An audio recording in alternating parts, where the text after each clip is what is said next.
Everyone good morning. কি খবৰ সকলোৰে? আশা কৰোঁ সকলো ভালে আছে আৰু ভালে থাকক, ঘৰত থাকক, সুস্থ থাকক। আৰু মোৰো খবৰ ভালেই আৰু আমাৰ সকলোৰে ভালেই আছোঁ বাৰু এতিয়ালৈকে।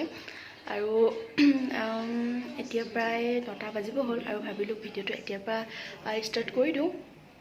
আৰু মই গা পা ধুই আজৰি হৈ আহিলোঁ আৰু ৰাতিপুৱা যি কাম থাকে চব কৰিলোঁ। একেখিনি আৰু সদায়নো কিমান কম, একেখিনি আৰু যি ৰাতিপুৱা কাম থাকে সকলোৰে প্ৰায় একেই কাম থাকে আৰু সেইবিলাক চব কৰি মেলি আজৰি হৈ আহিলোঁ। আৰু মূৰটো ধুলোঁ। মূৰটো লেতেৰা হৈ আছিলে আৰু চুলি ডাঠ হ'লে বহুত দিগদাৰ, মানে ইমান পটককৈ লেতেৰা হয় নহয় আৰু শুকাবলৈও দিগদাৰ। বতৰটো ইমান ভাল নহয়, ৰাতিপুৱা বতৰটো এনেও বেয়া কৰে, কিন্তু পিছবেলালৈ ৰ'দ দিয়ে বাৰু। আৰু সেইকাৰণে ভাবিলোঁ মূৰটো ধুই দিওঁ। মূৰটো ধুই মেলি চাহ তাহো খালোঁ আৰু এতিয়া অলপ টিভি চাই আছোঁ আৰু ভাবিলোঁ ভিডিঅ'টো এতিয়াৰ পৰা আৰম্ভ কৰি দিওঁ। আৰু তেতিয়া ব'লো আজি ভিডিঅ'টো এনেদৰে আৰম্ভ কৰোঁ আৰু দিনটো কি পাৰোঁ আপোনালোকক দেখাই দিবলৈ চেষ্টা কৰিম আৰু আশা কৰোঁ আপোনালোকে ভিডিঅ'টি শেষলৈকে চাব। আৰু এইখিনিয়ে দৈখিনি মই যে আপোনালোকক দেখাম বুলি কৈছিলোঁ, মই সৰু চচত থৈছিলোঁ। সৰু চচ মানে বটুৱা টাইপৰ সৰু এটাত। পিছত মই এইখিনি টেমা এটাত ভৰাই দিলোঁ আৰু ৰাতিটো মই ফ্ৰিজত থৈ দিলোঁ। আৰু এতিয়া ৰাতিপুৱা ভাবিছোঁ অলপ টেষ্ট কৰি চাওঁ খাবলৈ কেনেকুৱা হ'ল। কিন্তু দেখাত ধুনীয়াই হৈছে বাৰু। এইখিনি চাওক, দৈখিনি কিমান ধুনীয়া হৈছে। আৰু এতিয়া মই এইখিনি খাই চাম আৰু আপোনালোকক জনাম যে খাবলৈ কেনেকুৱা হৈছে। আৰু চাওকচোন, একদম কিনা দৈ গতে হৈছে। ঠিক আছে, খাওঁ, তাৰপিছত আপোনালোকক জনাই আছোঁ খাবলৈ কেনেকুৱা হ'ল। কিন্তু মই ইয়াতে চেনি মিক্স কৰিছোঁ আৰু চেনি মিক্স নকৰিলে অলপ হয়তো টেঙা হ'বও পাৰে, সেইকাৰণে। ঠিক আছে, মই খাই আপোনালোকক কৈ আছোঁ কেনেকুৱা হৈছে। এয়া দেখিছেনে বতৰৰ অৱস্থা? ইমানো কোলা মোলা কৰা নাই, তথাপিও হয়তো বৰষুণ দিব পাৰে। আন একো নাই, কাপোৰ কানিখিনিৰ কাৰণেই দিগদাৰ হয়, যিহেতু ধুই দিয়া হয় আৰু মানে শুকুৱাত অলপ প্ৰব্লেম হয় আৰু কাপোৰবিলাকৰ পৰা অলপ গোন্ধ ওলায়, সেইকাৰণে দিগদাৰ হয় বৰষুণ দিলে। আৰু এইফালে মই দৈ টেষ্ট কৰিব লৈছোঁ আৰু এয়া দৈ খাবলৈ বিৰাটেই ধুনীয়া হৈছে, টেঙা হোৱা নাই, মুঠতে খাব ভাল হৈছে আৰু কিনা দৈখিনিতকৈ যথেষ্ট ভাল হৈছে। আৰু এনেকৈ আপোনালোকেও ঘৰত থ'ব পাৰে, হয়তো বহুতে থয়ও। আৰু মই এবাৰ ফাৰ্ষ্ট থৈছোঁ। সিভাগে আমি গাঁৱৰ পৰা আনিলে ম'হৰ দৈ থওঁ, কিন্তু ম'হৰ দৈটো থ'বলৈও ইজি আৰু এদিনতে গোটা পাতি যায়। আৰু মই এনেকৈ আমুল তাজাৰ পৰা থৈ পোৱা নাই বাৰু, এইবাৰ প্ৰথম থৈছোঁ। ইমানো বেয়া হোৱা নাই, খাবলৈ ভালেই হৈছে। আৰু এয়া দেখিছেনে বতৰৰ অৱস্থা? বৰষুণ দিলেই, কৈছিলোঁহে বৰষুণ দিব বুলি। আৰু এয়া প্ৰায় দিনৰ 12টা, 12:30 মানৰ কথা। মই ভাত পানী খাই আজৰি হ'লোঁ আৰু আপোনালোকক বোলো দেখাই দিওঁচোন বতৰটো, সঁচাকৈয়ে বৰষুণ দিলে। আৰু এতিয়া আবেলি প্ৰায় 3:30 বাজি গ'ল আৰু ভাবিছোঁ এতিয়া ৰুটিকে বনাওঁ, যিহেতু আবেলি কিবা এটা খাব মন যায় সেইকাৰণে।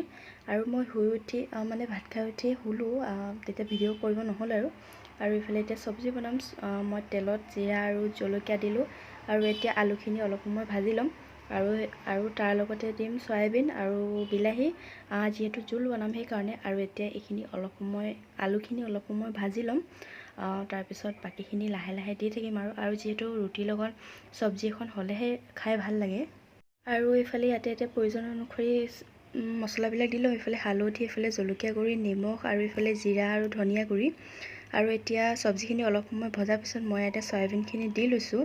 আৰু মই ইয়াত তেল ইমান দিয়া নাই, আৰু তেল তথাপিও অকণমান দিব লাগে, যিহেতু চয়াবিনখিনিয়ে মানে তেলটো পূৰা শুহি লয়। আৰু এতিয়া এইখিনি অলপ সময় লৰাই ল'ম। চব্জিখিনি সিজাৰ পিছত মই ইয়াতে বিলাহী দি দিলোঁ আৰু অলপ সময় পিছত ইয়াতে উতলা পানী দি দিলোঁ।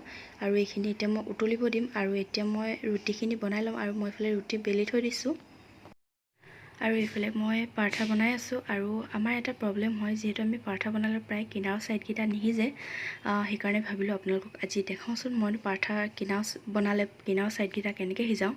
আৰু আপোনালোকে দেখা পাইছে চাগে, মই কিনাৰৰ ছাইডকেইটা টাৱাখনৰ মাজলৈ আনি দিছোঁ, তেতিয়া কিনাৰৰ ছাইডকেইটা তেতিয়াহে সিজে, নহ'বা নিসিজে। আৰু কিনাৰৰ ছাইডকেইটা কেঁচা হৈ থাকিলে খাবলৈও বেয়া লাগে। আৰু মই সিজোৱাৰ দৰে আপোনালোকে এনেকৈ মাজলৈ আনি দিব ৰুটিৰ আগকেইটা। আৰু যিহেতু মাজলৈ আনি দিলে জুইকুৰা মাজতে থাকে টাৱাখনৰ, সেইকাৰণে এনেকৈ মাজলৈ আনি দিলে তেতিয়া কিনাৰৰ ছাইডকেইটা পূৰা সিজি যায়। আৰু ইয়াত দেখা পাইছে কিনাৰৰ ছাইডকেইটা প্ৰায় সিজিছে। আৰু এইফালে দেখা পাইছে আপোনালোকে চব্জি প্ৰায় উতলিলেই, আৰু কালাৰটো চাওকচোন কিমান ধুনীয়া হৈছে। একেবাৰে চিম্পুলকৈ বনাইছোঁ। আৰু মই ইয়াত শেষত অলপমান গৰম মছলা দি দিছোঁ আৰু এইফালে চব্জি প্ৰায় ৰেডি হৈ গ'ল। মই ভাবিলোঁ আপোনালোকক আৰু এটা বনাই দেখাই দিওঁ। আৰু এয়া চাওকচোন কিনাৰকেইটা কিমান পাৰফেক্টকৈ সিজিছে। আপোনালোকে এনেকৈ মাজলৈ আনি আনি দিব আৰু চাব কিনাৰকেইটা ধুনীয়াকৈ সিজিব। আৰু হয়তো বহুতে বনায় এনেকৈ, মই জাষ্ট কেনেকৈ বনাওঁ আপোনালোকক সেইটোহে দেখালোঁ। আৰু এইফালে মই পানী পাতি দিছোঁ। এতিয়া এইফালে ৰুটি আৰু চব্জি বনাই হৈ গ'ল, এইফালে চাহ পাতিবৰ কাৰণে। আৰু এইফালে মই ৰাতিৰ কাৰণে চব্জি ৰেডি কৰি দিলোঁ। এইফালে মিঠা আলু, আগ আৰু আলুগুটি কাটি থৈ দিছোঁ। আৰু এইফালে মাছ, দিনতে লোৱা মাছ আছে, ৰাতিকৈ ফ্ৰাই কৰিম, ভাজি বনাম আৰু দালি, বাছ ইমানেই। আৰু এইফালে মোৰ কাৰণে ৰেডি কৰি ল'লোঁ। এইফালে পাৰঠা দুটা আৰু এইফালে ৰঙা চাহ আৰু এইফালে চব্জি। আৰু মই ৰঙা চাহ পাকিলে কি কৰোঁ জানেনে? মই মানে চাকনি ইউজ নকৰোঁ, চাহপাতখিনি চাকিবৰ কাৰণে ডাইৰেক্ট সেনেকৈ ঢালি দিওঁ। মন নাযায়, কিবা এটা এলাহ লাগে। আপোনালোকে দেখিলে মই সেইকাৰণে কৈ দিছোঁ। আৰু এইফালে মই এতিয়া টেষ্ট কৰি চাইছোঁ, খাবলৈ বিৰাটেই ভাল হৈছিলে চব্জিখিনি। আৰু ৰুটিটোতো এনেও মানে পাৰঠাটোতো এনেও কোমল হৈছেই। আৰু এইফালে মাহঁতে খাই আছে, এইফালে পৰ্দাখনত দেখিছে চাগে, সেয়া মায়ে খাই আছে। আৰু এইফালে দেউতাও খাই আছে। আৰু হাজবেণ্ডে খোৱা নাই, যিহেতু তেওঁ অফিচৰ পৰা আহি পোৱা বেছি টাইম হোৱা নাই, পিছতকৈ খাব। আৰু এইফালে ময়ো খাই আছোঁ। আৰু ভাবিলোঁ ভিডিঅ'টো ইমান দীঘলীয়া নকৰোঁ, আৰু আজি ভিডিঅ'টো ইমানতে সামৰণি মাৰোঁ। আপোনালোকে যদি ভাল পালে তেন্তে প্লিজ এটা লাইক কৰিব আৰু কমেণ্ট কৰি জনাব যে ভিডিঅ'টো চাই কেনেকুৱা পালে। আৰু প্লিজ মোৰ চেনেলটো ছাবস্ক্ৰাইব কৰি দিব, যাতে আহিবলগীয়া ভিডিঅ'বিলাকৰ ন'টিফিকেশ্যনবিলাক আপোনালোকে আগতীয়াকৈ পায়। আৰু আপোনালোকে প্লিজ ছাবস্ক্ৰাইব কৰি দিব, তেতিয়াহে মই আগবাঢ়ি যাব পাৰিম। আৰু কিবা ভুল হ'লে আপোনালোকে মোক কমেণ্ট কৰি জনাব যে এনেকৈ তেনেকুৱা হৈছে, তেতিয়াহে মই গম পাম। আৰু মোক ইনষ্টাগ্ৰামত ফ'ল' কৰিব। আৰু মোৰ এটা FB পেজ আছে, আপোনালোকক মই ID টো দি দিম বাৰু। আৰু তাতে মোক ফ'ল' কৰিব পাৰিব। আৰু এতিয়া মই খাই লওঁ, আৰু চব্জিখন আপোনালোকেও ট্ৰাই কৰিব পাৰে। খাবলৈ বেয়া হোৱা নাছিলে, খাবলৈ বিৰাটেই ভাল হৈছিলে। আৰু বাই বাই, তেন্তে পুনৰ লগ পাম নতুন এটা ভিডিঅ'ত। আজিলৈ ইমানেই।